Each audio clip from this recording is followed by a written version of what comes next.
আছে আছে আছে আছে। আর মাত্র কয়েকদিন পরেই দুর্গাপুজো। আকাশে কালো মেঘের ঘনঘটা হলেও পুজোর আয়োজনে বিন্দুমাত্র দেরি নেই। গ্রাম থেকে শহর পাল্লা দিয়ে সাজছে পুজোর মেজাজে। দুর্গাপুজোর কথা উঠলেই পাশাপাশি চলে আসে বারোয়ারি পুজো ও প্রাচীন বনেদি পুজোর কথা।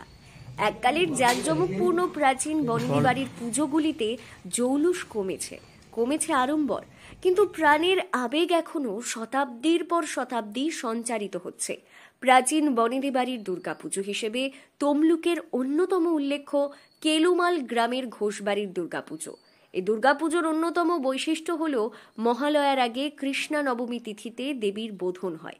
মতে যে আমাদের পুজো হয় শাক্ত মতে পুজো হয়, কিন্তু সন্ধি পুজোটি হয় তান্ত্রিক মতে।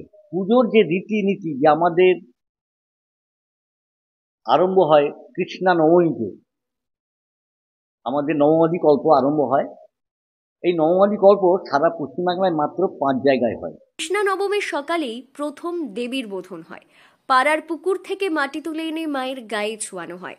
তখনই যেন চারদিক ভরে ওঠে এক বিশেষ আবেগে। তমলুকের কেলোমালের ঘোষবাড়িতে শরৎকাল মানেই অন্যরকম আবহ। প্রায় 450 বছরেরও বেশি সময় ধরে এই বাড়ির আঙিনায় মায়ের আগমন ঘটে আসছে। ভোরের আলো ফোটার সঙ্গে সঙ্গে শুরু হয় আচার। ঘোষবাড়ির পূর্বসূরি করুণাময় ঘোষ এই পুজোর সূচনা করেছিলেন। ঘোষবাড়ির দুর্গাপুজোর অন্যতম বৈশিষ্ট্য হলো এখানে পুজো হয় বৃহৎ নন্দিকেশ্বর পদ্ধতিতে।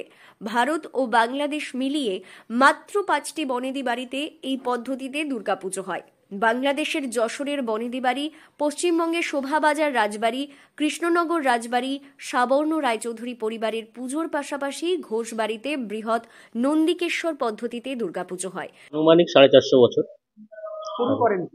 শুরু করেন আমাদের পূর্বপুরুষ করুণাময় ঘোষ। এখানে এসে উনি জমিদারি স্থাপন করেন। ওনার জমিদারিতে উনি শুরু করেন এই পুজো।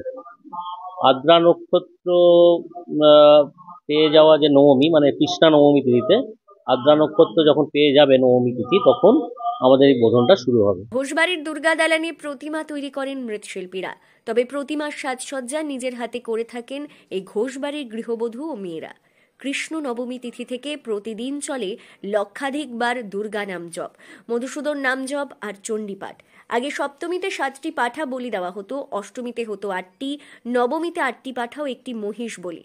সময়ের নিয়মে অনেক কিছু পাল্টে গেছে।